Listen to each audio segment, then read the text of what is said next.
Bienvenue dans Génération IA, le podcast qui vous aide à maîtriser l'IA générative afin de simplifier votre quotidien, booster votre productivité et développer votre créativité. Ici Guillaume et bienvenue dans ce nouvel épisode des Actus IA numéro 2 dans lequel nous allons traiter les actus des 7 derniers jours. J'ai fait un épisode 1 Actu IA qui a bien plu et il s'est passé beaucoup de choses cette dernière semaine. Il s'est passé beaucoup de choses dans ma vie personnelle, je ne sais pas pour vous, mais il s'est aussi passé beaucoup de choses dans le monde de l'IA générative. Vous savez que tout avance très vite et je vous ai sélectionné quelques actualités impactantes parce que, comme je vous l'ai dit dans les actus IA numéro 1, il y a énormément de bruit autour de l'IA générative et il faut savoir filtrer parmi tout ce bruit les bonnes actualités impactantes. Et c'est ce que je fais pour vous dans ce podcast. Merci beaucoup d'écouter ce podcast. Si vous voulez le soutenir gratuitement en 10 secondes, vous pouvez mettre 5 étoiles sur ce podcast. Merci à ceux qui l'ont déjà fait. Ça soutient grandement le podcast. Et c'est parti pour les actualités IA. Tout d'abord, je suis obligé de parler de l'événement Google. J'en ai parlé par exemple dans les concurrents de ChatGPT, qui est l'épisode 2 du podcast. Je vous avais dit que Google était en train de faire la remontada et qu'il fallait les surveiller de près. Eh bien, ils ont fait leur événement annuel cette semaine. Et je peux vous dire que les nouvelles, il y en a eu énormément. Ils ont tout lâché d'un coup là. Commençons d'abord par leur modèle d'IA. Leur modèle d'IA, ils ont présenté un nouveau modèle. Alors, ils en avaient sorti un il y a une semaine. Eh bien là, ça doit être le même, mais en amélioré.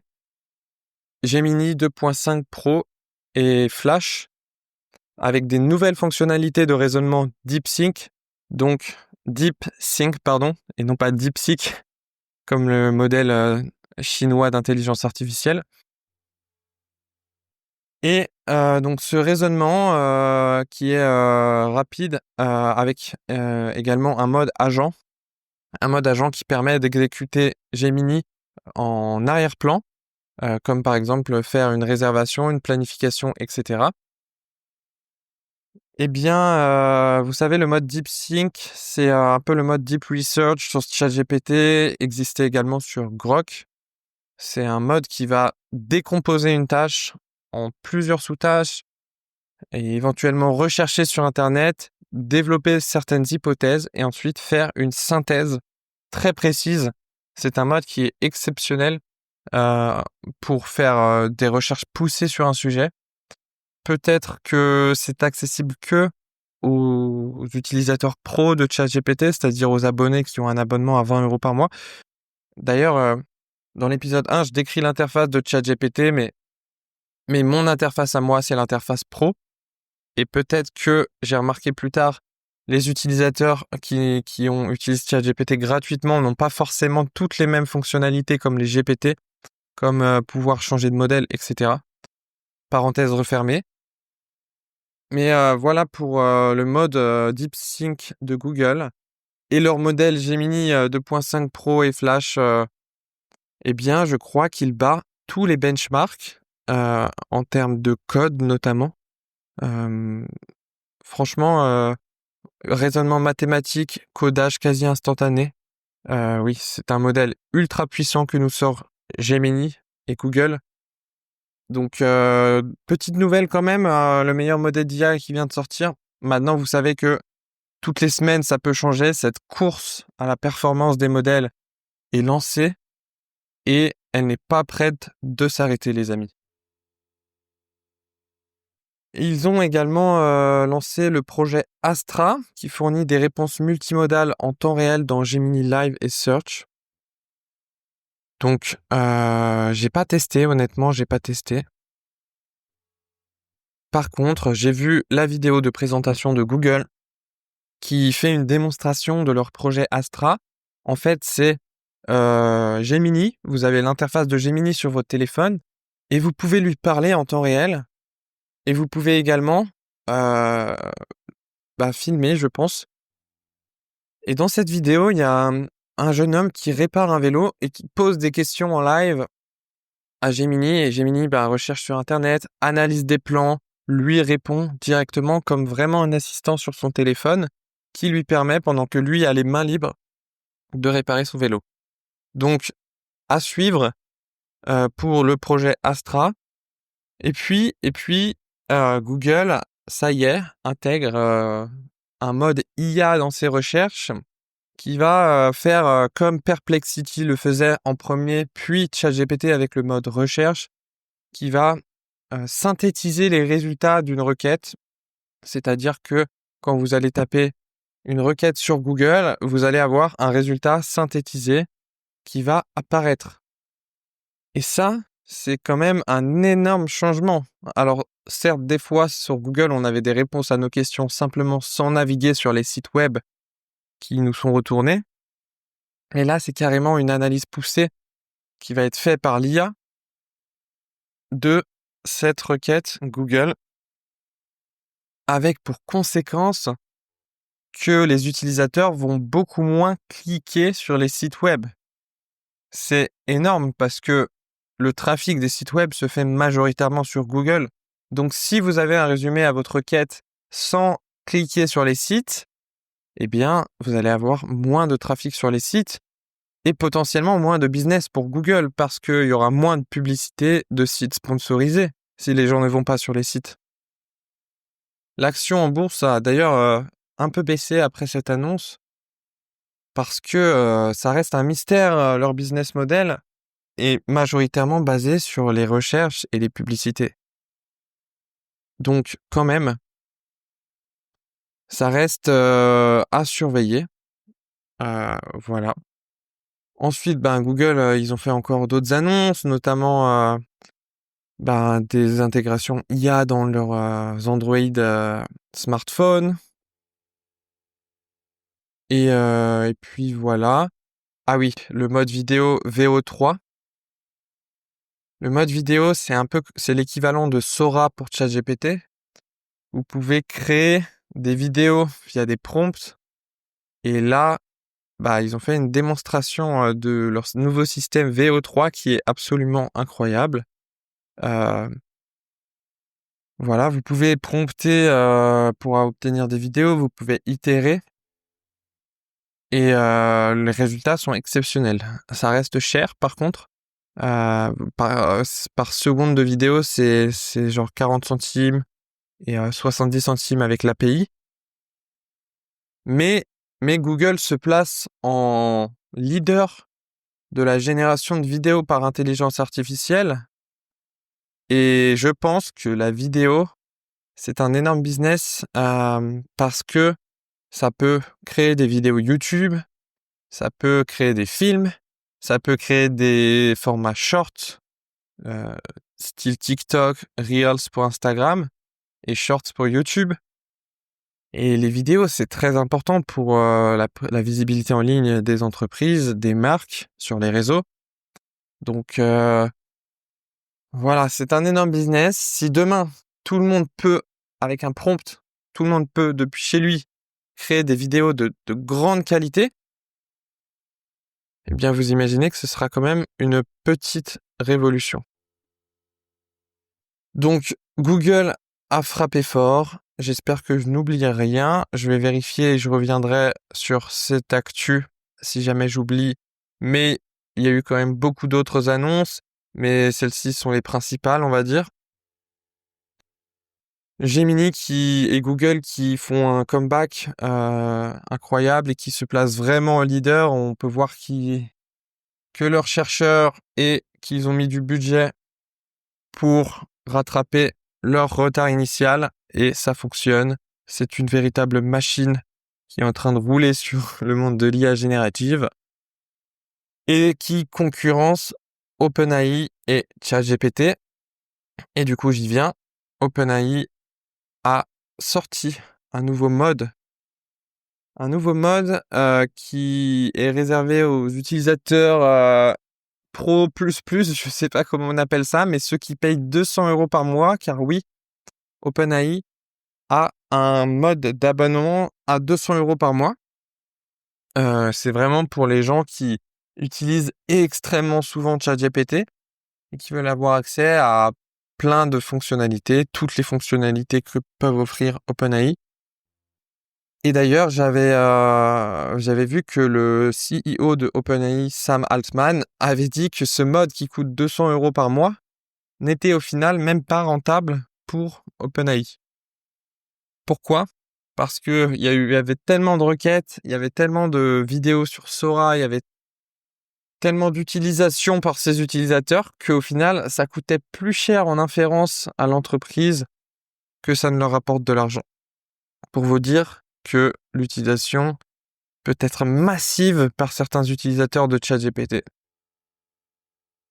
Et donc, OpenAI a sorti Codex. Donc, c'est un agent IA également. Et c'est assez impressionnant. C'est-à-dire que c'est un agent qui code pour vous ou qui peut être votre partenaire de code. Donc, ça peut être synchrone ou asynchrone. Vous avez un outil en ligne de commande qui s'appelle Codex CLI. Donc ça, c'est pour les développeurs qui veulent coder en ligne de commande et c'est à sa concurrence, donc Cursor ou Windsurf. Bien que Windsurf ait été acheté par OpenAI, mais certains développeurs préfèrent utiliser les lignes de commande. Et en plus, c'est open source, pas les modèles, mais l'outil. Et là, ils ont sorti Codex, qui est une interface où on peut connecter un répertoire de code, notamment via GitHub, qui est la référence de l'hébergement de code, et vous pouvez lui déléguer des tâches pendant que vous faites autre chose. C'est-à-dire que vous allez lui demander une nouvelle fonctionnalité, et le mode Codex va développer cette fonctionnalité sur votre application, et va créer donc une branche sur GitHub, parce que vous savez ou vous ne savez pas d'ailleurs si vous n'êtes pas développeur, mais vous pouvez créer des branches pour développer chacun de votre côté, comme sur un arbre, on part chacun d'un côté. Et une fois que vous avez vérifié que cette branche contient la fonctionnalité, vous pouvez la fusionner avec la branche principale de votre application. Eh bien, Codex peut développer des nouvelles fonctionnalités pour vous, mettre ça sur une nouvelle branche, vous vérifiez que la fonctionnalité fonctionne bien, et si elle fonctionne bien, vous allez fusionner ça à la branche principale de votre application. Et ce qui est incroyable également, c'est que vous pouvez le faire depuis votre smartphone, depuis votre téléphone. Si vous avez l'application ChatGPT et l'abonnement à 200 € par mois, l'abonnement plus, on va dire, vous pouvez déléguer des tâches pendant que vous êtes dans les transports en commun, pendant que vous faites une balade en pleine nature. Et ChatGPT va coder pour vous et vous allez recevoir des notifications quand c'est prêt, etc. C'est vraiment impressionnant. Et franchement, je me tâte à prendre ce mode parce que je suis en pro pour l'instant, mais je me dis que ça peut être très pratique d'avoir un agent IA connecté à son répertoire GitHub qui peut coder pour nous. En tout cas, c'est très impressionnant. Bravo à OpenAI. D'ailleurs, ils ont, deuxième actu les concernant, ils ont mis à disposition leur modèle GPT 4.1 dans ChatGPT. Alors, le modèle 4.1 était accessible uniquement via l'API. Et moi, c'est le modèle que j'utilise dans mon application que je vais bientôt sortir et dont je vais vous parler dans un podcast à part. Et j'avais trouvé ce modèle fantastique, incroyable. Tellement pertinent, tellement bon, avec une fenêtre de contexte immense de 1 million de tokens, je crois. Très pratique pour créer des agents IA. Et donc, ils intègrent finalement ce modèle dans ChatGPT. Donc, ça prouve quand même que c'est le meilleur. Moi, j'avais créé un outil d'évaluation de plusieurs modèles d'IA donc, que j'ai créé en interne, que je pourrais d'ailleurs mettre sur GitHub en open source, que j'ai peut-être mis sur GitHub en open source, je me souviens plus.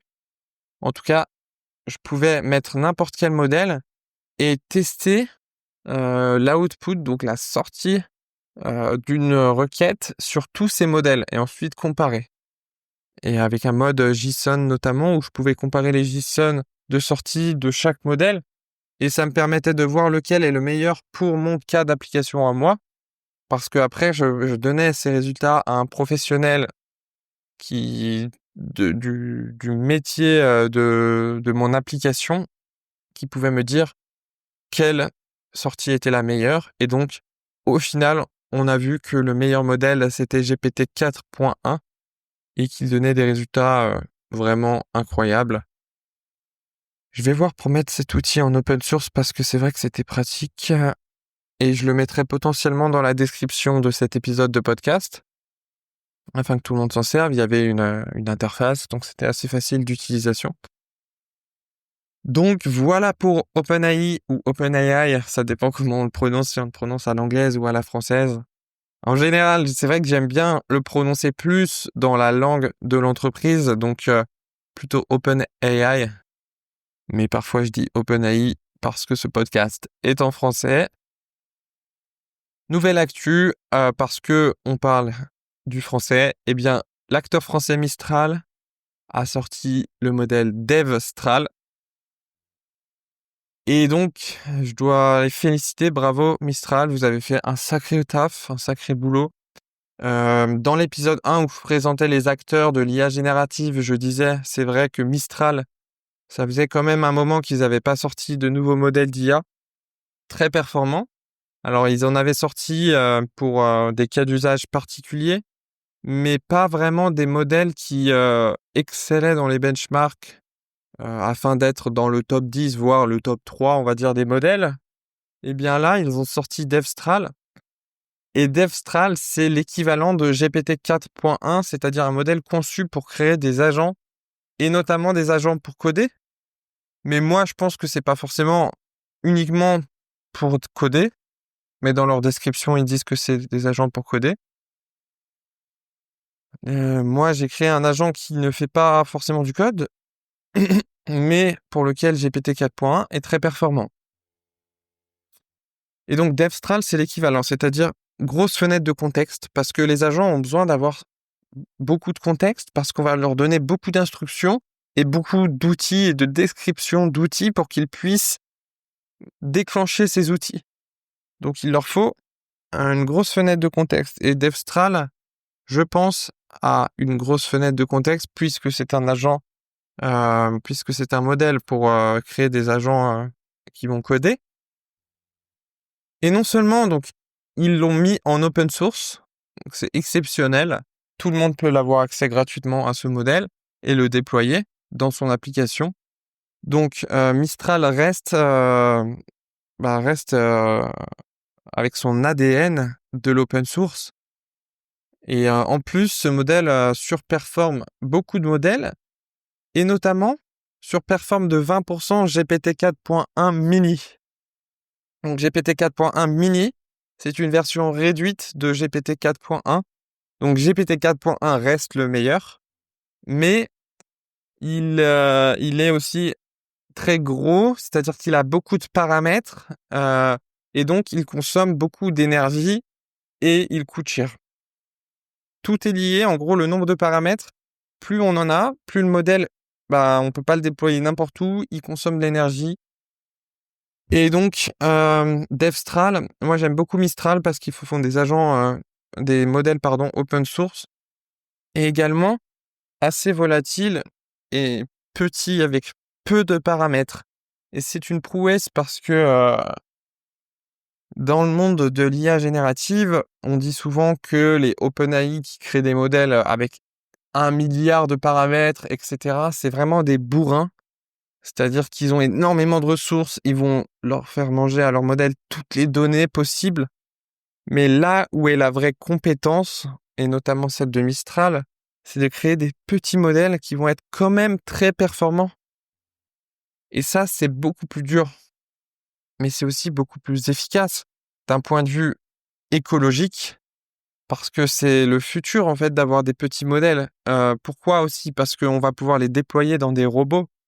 Quand on va mettre des modèles d'IA générative dans la robotique, il faut que ces modèles soient petits pour rentrer sur une carte graphique, des microprocesseurs, etc. Donc, il faut qu'ils soient volatiles, petits, et ça, c'est une vraie prouesse. Et Mistral, dans ce domaine de créer des modèles frugaux, est très, très fort et c'est une fierté parce que ça c'est aligné avec nos valeurs en France et puis nos valeurs aussi d'écologie, nos valeurs, voilà c'est un signe, d'intelligence et de performance d'être, très bon sur des petits modèles. Donc bravo à Mistral, pour ce modèle Devstral. J'ai hâte de le tester et pourquoi pas l'intégrer dans mes applications. Honnêtement, pourquoi pas?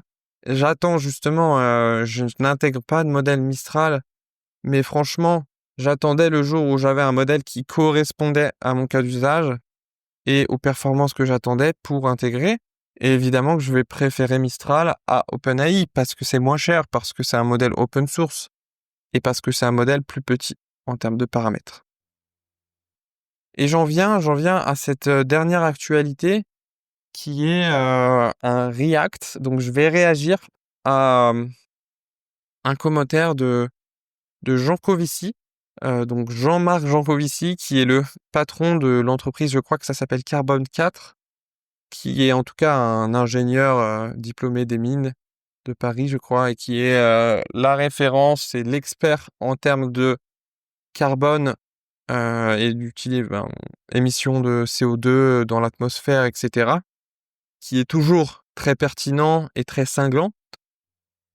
Et Jean-Marc Jancovici a parlé de l'IA générative dans une interview avec Léa Salamé sur France Inter et également dans une conférence à Genève. Je vais vous passer un extrait et j'aimerais réagir à cet extrait parce que il est quand même très critique vis-à-vis de l'IA générative et je vais vous dire ce que j'en pense.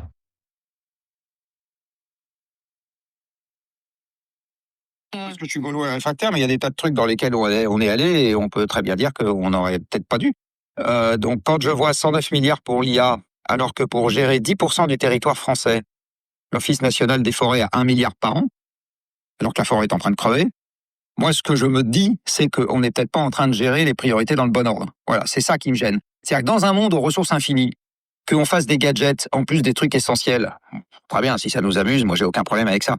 Mais dans un monde aux ressources finies, qu'on fasse des gadgets à la place des trucs essentiels, ça m'ennuie. Et en fait, c'est bien dans ce cadre-là que je me situe. Et l'IA, elle est essentiellement promue par les 5% de la population qui n'ont pas de problème et qui sont encore les gagnants de la mondialisation. Mais pendant ce temps-là, on s'occupe pas des problèmes qui concernent 90% de la population. Donc vous voyez qu'il est quand même très cinglant et je vais réagir rapidement parce que quand même, il y a un truc qui m'irrite, les amis. Et là, je dois le dire. Alors c'est un expert en CO2, pas forcément en IA générative. Après, bon, il est ingénieur et je pense qu'il comprend très bien comment ça fonctionne. Jean-Marc Jancovici est quelqu'un de très intelligent et très pertinent.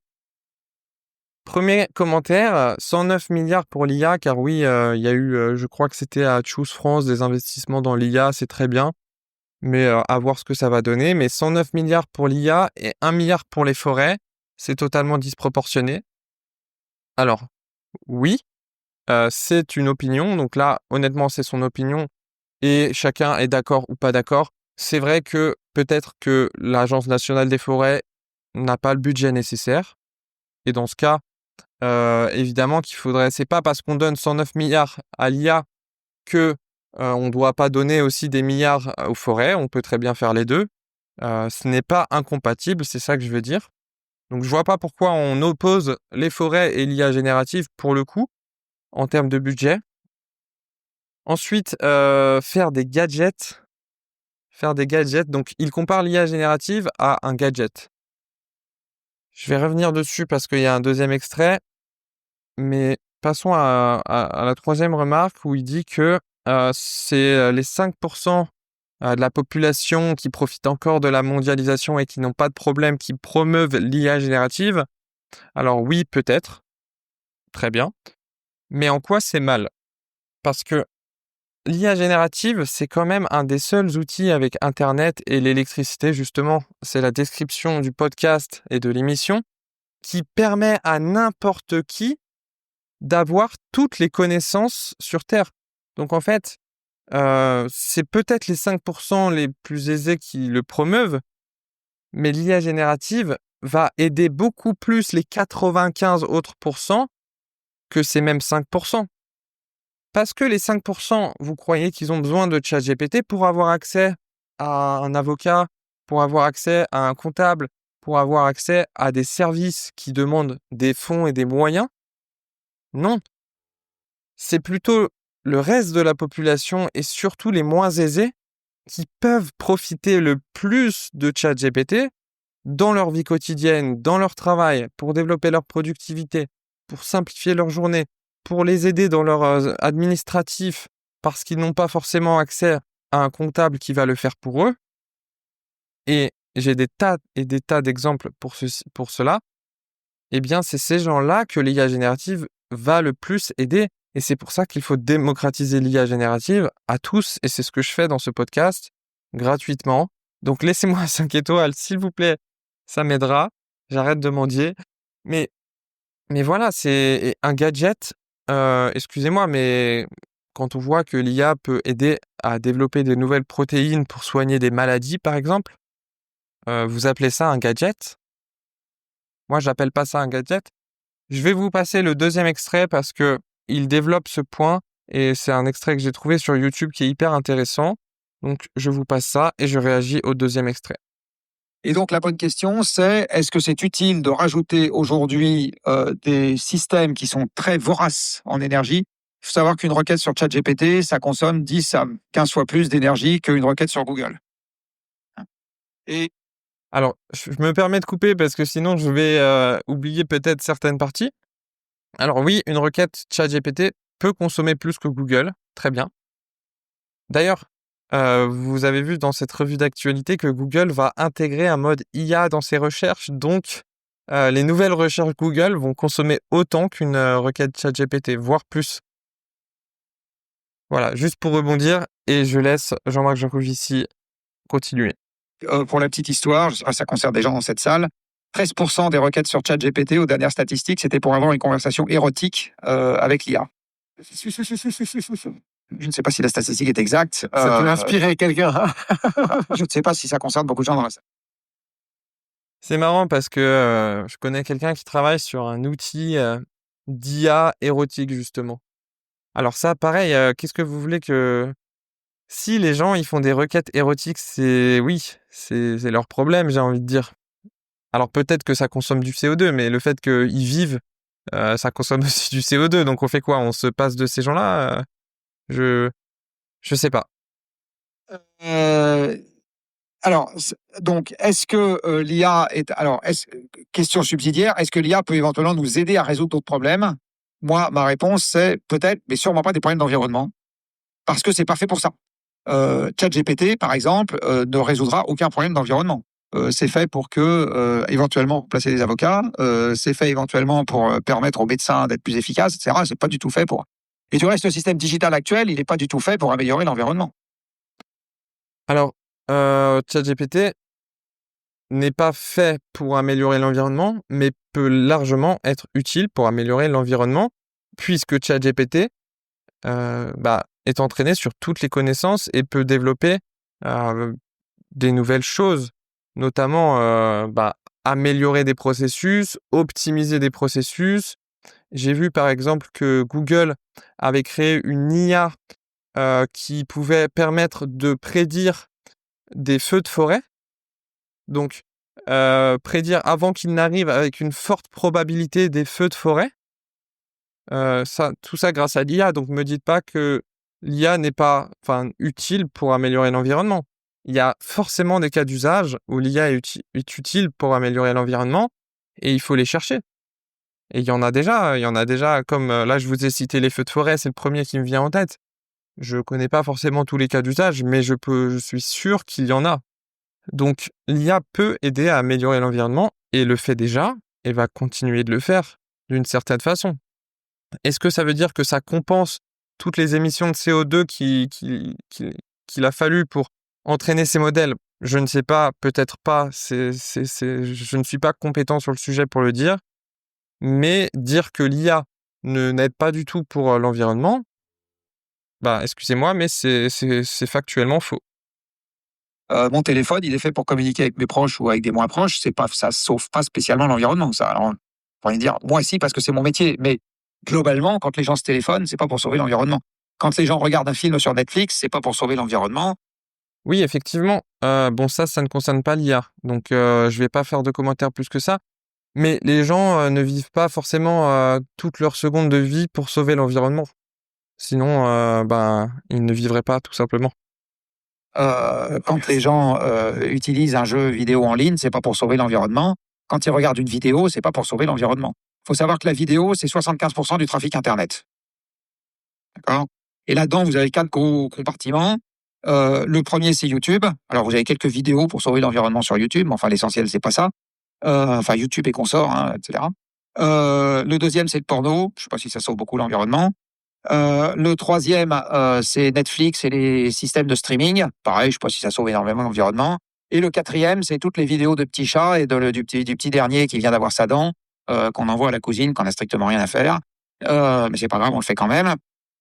Voilà, c'est ça les. Non, bon, les enfants, les siens sont géniaux, les autres, un peu moins. Voilà, c'est à ça que ça sert. Bon, est-ce que tout ça sauve l'environnement? Donc, est-ce que l'IA va sauver l'environnement? Pas plus. Je trouve que la comparaison entre des vidéos, la pornographie et l'IA générative, en fait, c'est des choses qui n'ont strictement rien à voir. Ça n'a pas les mêmes usages du tout. Est-ce que ça va avoir des effets adverses sur la consommation d'énergie? C'est sûr que oui. Aujourd'hui, vous avez des data centers qui sont envisagés pour les larges modèles de langage, dont la puissance appelée serait de 1 gigawatt. Donc 1 gigawatt, c'est un gros barrage, une bonne centrale à charbon ou un réacteur nucléaire. D'accord? C'est ça, 1 gigawatt. Hein. Juste pour faire tourner un truc qui ferait éventuellement papa-maman et qui vous classe les CV un peu plus vite. Bon. Vous voyez quand même, donc il est très drôle déjà, je l'adore, Jean-Marc Jancovici. Mais limiter l'IA générative entre quelque chose qui fait papa-maman et qui classe les CV, je pense qu'il faudrait qu'il écoute le podcast parce que je vous ai quand même cité des cas d'usage dans les épisodes précédents qui ne se limitent absolument pas à classer des CV et faire papa-maman ou je ne sais quelle métaphore ou avoir des conversations érotiques. Mais en tout cas, si vous n'avez pas suffisamment de cas d'usage, ce podcast est fait pour ça. Et j'espère que Jean-Marc Jancovici va écouter ce podcast. Et pourquoi pas, je l'invite s'il veut. Je pense pas qu'il va écouter, mais je l'invite avec grand plaisir. En tout cas, moi, je ne suis pas compétent pour tout ce qui est CO2, etc. Donc, je me prononce pas sur le sujet. Ça consomme bien sûr énormément d'énergie.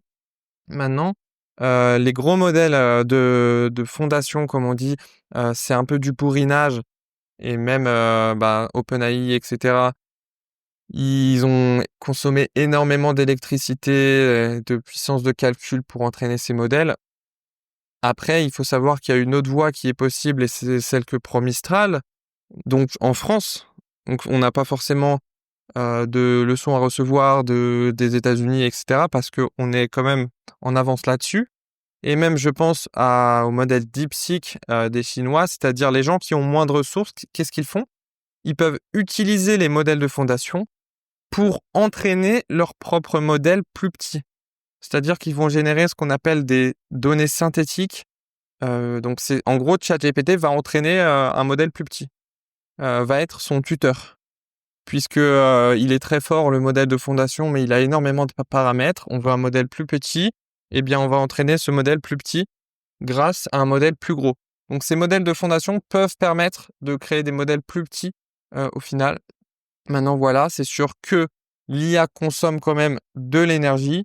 À nous d'en faire bon usage. C'est pour ça que j'ai fait un épisode aussi sur comment bien parler à l'IA, parce que j'ai vu que beaucoup de gens n'obtiennent pas forcément les résultats voulus du premier coup, et du coup, il y a beaucoup d'itérations, donc beaucoup de requêtes dans ChatGPT, alors qu'avec un bon prompt, déjà, on peut réduire ce nombre de requêtes pour obtenir le résultat.